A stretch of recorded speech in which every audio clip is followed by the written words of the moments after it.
출애굽기 30장. 너는 시띠나무로 분향제단을 만들어라.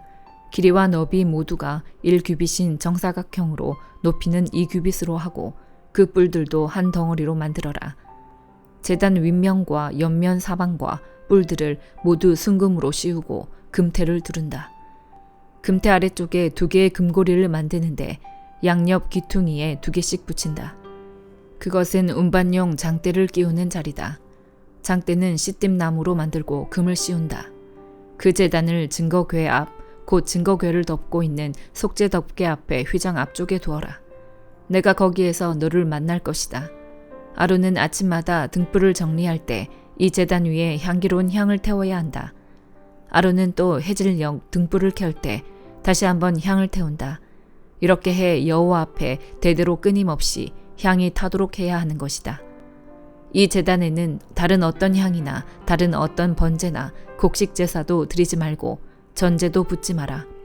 1년에 한 번씩 아론이 그 뿔 위에다 속죄 제물의 피로 속죄하는 것뿐이다. 아론은 이렇게 1년에 한 번씩 대대로 속죄해야 한다. 이것은 여호와께 지극히 거룩한 것이다. 그러고 나서 여호와께서 모세에게 말씀하셨습니다. 네가 이스라엘 백성들의 인구를 조사할 때 각 사람은 자기 영혼을 위한 대속물을 여호와께 드려야 한다. 그래야 네가 백성들의 수를 셀 때 그들에게 전염병이 돌지 않을 것이다. 인구 조사를 받는 사람마다 성소 세겔에 따라 2분의 1 세겔씩 낸다. 1 세겔은 20게라다. 이 2분의 1 세겔은 여호와께 드리는 것이다. 20세 이상으로서 인구 조사를 받는 사람마다 여호와께 드려야 할 것이다. 그들이 자기 영혼을 속죄하기 위해 여호와께 드릴 때는 부자라고 더 낼 것도 아니요 가난하다고 덜 내서도 안 된다. 그리고 너는 이스라엘 백성들에게 대속물을 받아 회막을 섬기는 데 써라. 그러면 그것이 여호와 앞에서 이스라엘 백성들의 기억나는 것이되 너희 영혼을 속죄할 것이다. 여호와께서 또 모세에게 말씀하셨습니다. 너는 청동으로 대야를 만들고 대야 받침대도 만들어 씻는 데 쓰도록 하여라. 그것을 회막과 제단 사이에 두고 물을 담아 놓아라. 아론과 그의 아들들이 그 물에 손발을 씻을 것이다. 그들이 회막에 들어갈 때나 제단에 가까이 가서 섬길 때, 곧 여호와께 화제를 태울 때도 물로 씻을 것이니 그래야만 죽지 않을 것이다. 이렇게 그들이 그 손발을 씻어야만 죽지 않을 것이다. 이것이 아론과 그의 자손을 위해 대대로 영원히 지속될 규례다. 여호와께서 모세에게 말씀하셨습니다. 너는 또 제일 좋은 향품을 가져오너라.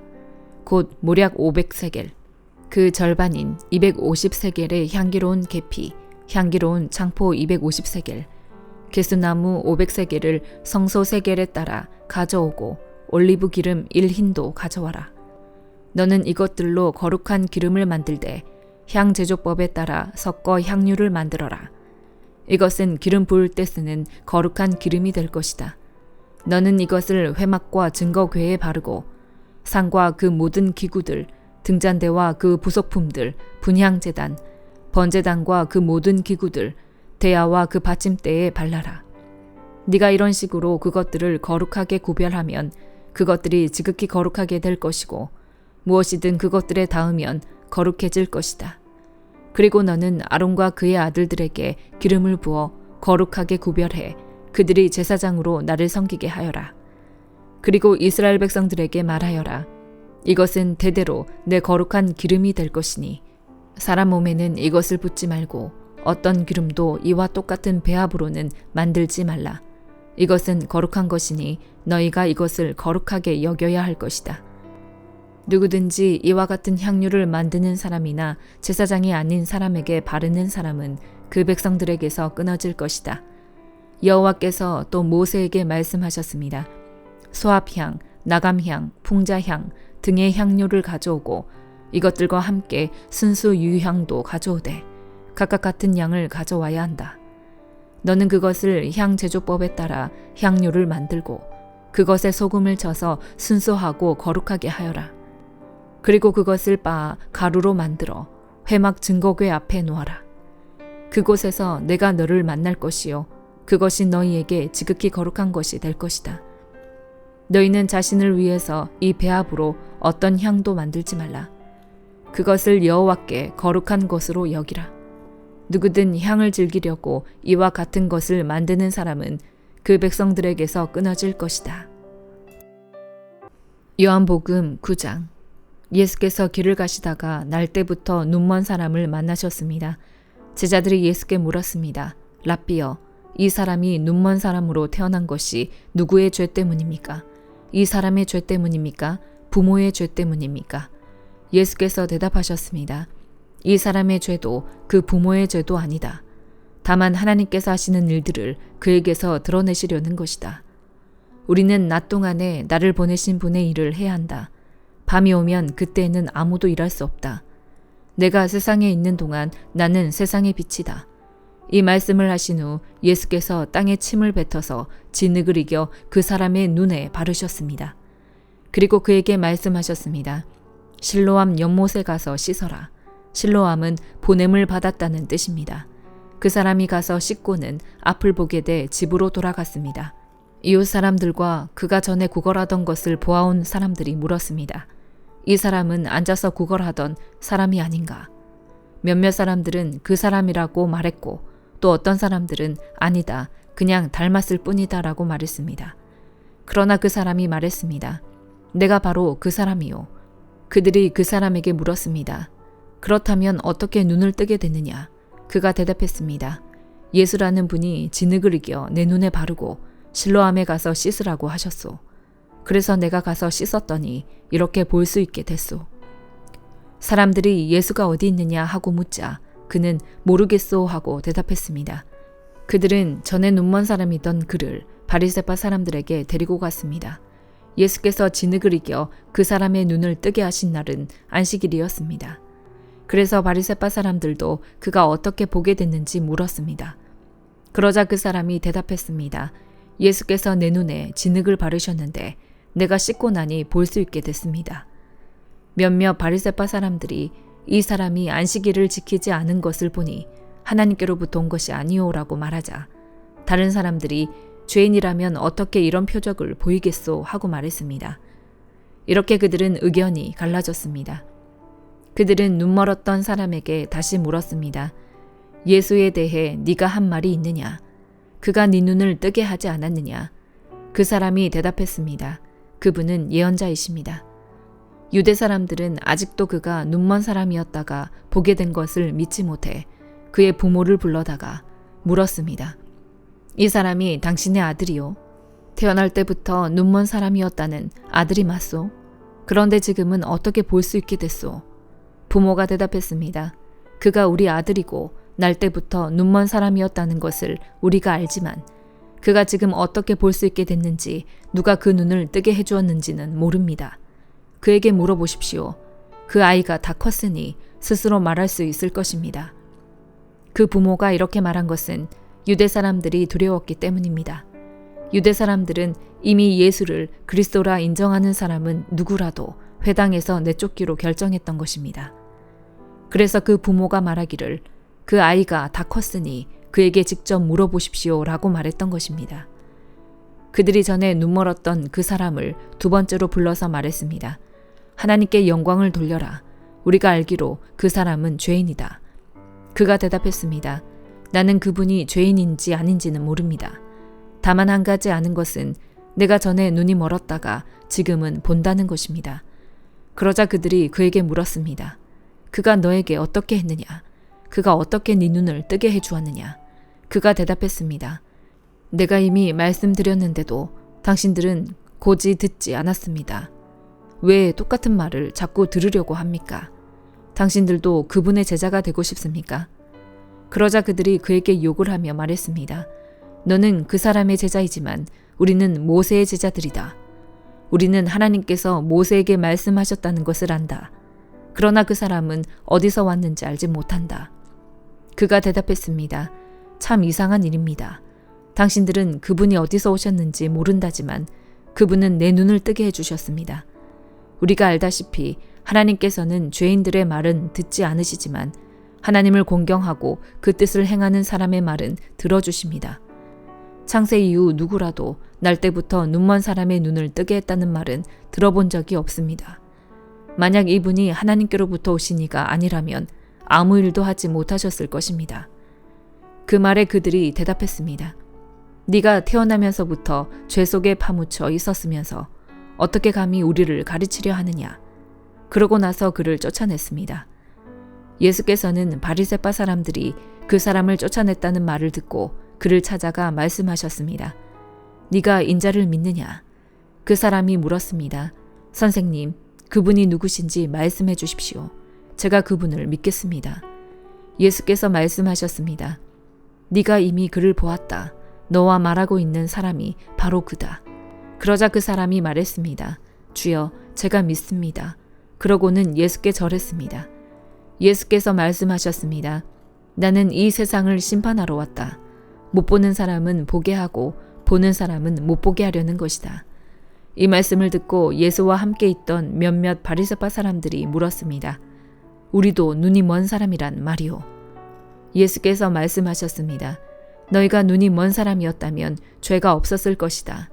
그러나 너희가 지금 본다고 하니 너희의 죄가 그대로 남아있다. 잠언 6장. 내 아들아, 만약 네가 네 친구를 위해 담보를 세우거나 만약 남을 위해 보증을 섰다면 너는 네가 한 말로 덫에 걸린 것이요 네가 한 말에 스스로 잡히게 된 것이다. 내 아들아, 네가 네 친구의 손에 잡혔으니 너는 네 이웃에게 가서 겸손히 간청하여라. 잠을 자지도 말고 졸지도 말고 노루가 사냥꾼의 손에서 벗어나듯이 새가 사냥꾼의 손에서 벗어나듯이 너 자신을 구하여라. 너 게으름뱅이야. 개미에게 가서 그들이 하는 것을 보고 지혜를 얻어라. 개미들은 장군도 감독도 통치자도 없는데 여름에 먹을 것을 저장해두고 추수 때에 양식을 모은다. 너 게으름뱅이야. 너는 언제까지 자겠느냐? 언제 잠에서 깨어 일어나겠느냐? 조금만 더 자자, 조금만 더 눈 좀 붙이자, 조금만 더 손을 모으고 자자 하다가 가난이 강도처럼 너에게 이르고 빈곤이 무장한 사람처럼 이르게 될 것이다. 못된 사람, 악한 사람은 거짓말만 하고 다니고 그들은 눈짓과 발짓과 손짓으로 서로 신호를 한다. 또 그들은 마음에 심술이 있어 계속 악한 일을 꾀하며 싸움을 부추긴다. 그러므로 재앙이 한순간에 그들을 덮칠 것이며 그들은 갑자기 파멸해 회복될 수 없을 것이다. 여호와께서 미워하시며 그분이 정말로 싫어하시는 것 67가지가 있다. 곧 거만한 눈, 거짓말하는 혀, 죄 없는 피를 흘리는 손, 악한 계략을 꾸미는 마음, 악한 일을 하려는데 빠른 발, 거짓말을 쏟아붓는 거짓 증인, 형제들 사이에 불화를 심는 사람이다. 내 아들아, 네 아버지의 계명을 지키고 네 어머니의 가르침을 버리지 마라. 그것을 네 마음에 잘 간직하며 네 목에 걸고 다녀라. 네가 다닐 때 그것이 너를 인도할 것이요 네가 잘 때 그것이 너를 지켜줄 것이요 네가 깨면 그것이 너와 말을 할 것이다. 이 계명은 등불이요 이 율법은 빛이며 가르침 있는 꾸지람은 생명의 길이니 너를 악한 여자로부터 외간 여자의 아첨하는 말로부터 지켜줄 것이다. 네 마음에서 그 여자의 아름다움을 탐하지 말고 그 여자가 눈짓으로 너를 홀리지 못하게 하여라. 창녀는 너에게 빵 한 덩이만 남게 하고 음란한 여자는 네 귀한 목숨을 빼앗아간다. 불을 품었는데 그 옷이 타지 않겠느냐? 뜨거운 숯불 위를 걷는데 발이 되지 않겠느냐? 남의 아내와 간음하는 사람도 마찬가지다. 그녀를 건드리는 사람은 죄 없다고 할 수 없을 것이다. 도둑이 굶주려 배를 채우려고 도둑질을 했다면 사람에게 멸시받지는 않으나 그가 잡히면 자기 집의 모든 물건을 내놓아야 하리니 7배로 갚아주어야 한다. 그러나 여자와 간음한 사람은 생각이 모자라는 자니 그렇게 하는 사람은 자기 영혼을 망치는 것이다. 그는 상처를 받고 망신을 당할 것이요 그 수치가 결코 씻겨지지 않을 것이다. 질투가 남편의 분노를 일으키니 그가 원수를 갚는 날에는 용서가 없을 것이다. 그는 어떤 보상도 받지 않을 것이요 네가 아무리 많은 선물을 주더라도 받으려고 하지 않을 것이다. 갈라디아서 5장. 그리스도께서 우리를 회방시켜 주신 것은 자유를 누리게 하기 위함입니다. 그러므로 굳건히 서서 다시는 종의 멍에를 매지 마십시오. 나 바울은 여러분에게 말합니다. 만일 여러분이 할례를 받는다면 그리스도는 여러분에게 아무 유익이 없을 것입니다. 내가 할례를 받는 모든 사람에게 다시 증언합니다. 그런 사람은 율법 전체를 행해야 할 의무가 있습니다. 율법으로 의롭다고 인정받으려고 하는 사람은 그리스도에게서 끊어지고 은혜에서 떨어져 나갔습니다. 그러나 우리는 성령을 통해 믿음으로 인해 의의 소망을 간절히 기다리고 있습니다. 그리스도 예수 안에서는 할례를 받는 것이나 할례를 받지 않는 것이나 아무 소용이 없고 오직 사랑으로 역사하는 믿음뿐입니다. 여러분은 잘 달려왔습니다. 그런데 누가 여러분을 가로막고 진리에 순종치 못하게 했습니까? 그러한 권면은 여러분을 부르신 분에게서 온 것이 아닙니다. 적은 누룩이 반죽 전체를 부풀게 합니다. 나는 여러분이 다른 아무 생각도 품지 않을 것을 확신합니다. 그러나 누구든지 여러분을 혼란에 빠뜨리는 사람은 심판을 받을 것입니다. 형제들이여, 내가 여전히 할례를 전한다면 왜 아직도 핍박을 받겠습니까? 그랬다면 십자가의 걸림돌이 없어졌을 것입니다. 여러분을 선동하는 사람들은 차라리 스스로를 거세해 버렸으면 좋겠습니다. 형제들이여, 하나님은 여러분을 부르셔서 자유하게 하셨습니다. 그러나 그 자유를 육체의 만족을 위한 기회로 삼지 말고 도리어 사랑으로 서로 종노릇하십시오. 왜냐하면 모든 율법이 네 이웃을 네 자신과 같이 사랑하라라고 하신 한마디 말씀 안에서 완성되기 때문입니다. 그러나 만일 여러분이 서로 물어뜯고 삼키면 피차 멸망할 것이니 조심하십시오. 내가 또 말합니다. 여러분은 성령을 따라 행하십시오. 그러면 결코 육체의 욕망을 채우려고 하지 않게 될 것입니다. 육체의 욕망은 성령을 거스르고 성령의 욕망은 육체를 거스릅니다. 이 둘은 서로 상반되기 때문에 여러분이 원하는 것들을 할 수 없게 합니다. 그러나 만일 여러분이 성령의 인도를 받는다면 여러분은 율법 아래 있지 않습니다. 육체의 일들은 명백합니다. 곧 음행과 더러움과 방종과 우상숭배와 마술과 원수매증과 다툼과 시기와 분노와 이기심과 분열과 분파와 질투와 술취함과 방탕과 또 이와 같은 것들입니다. 내가 전에 경고한 것처럼 지금도 경고합니다. 이런 일을 행하는 사람들은 하나님 나라를 상속받지 못할 것입니다. 그러나 성령의 열매는 사랑과 기쁨과 화평과 오래 참음과 친절과 선함과 신실함과 온유와 절제입니다. 이런 것들을 금지할 율법은 없습니다. 그리스도 예수께 속한 사람들은 육체와 함께 그 정욕과 욕망을 십자가에 못 박았습니다. 만일 우리가 성령으로 산다면 또한 성령을 따라 행합시다. 헛된 영광을 구해 서로 노엽게 하거나 질투하지 않도록 합시다. 아멘.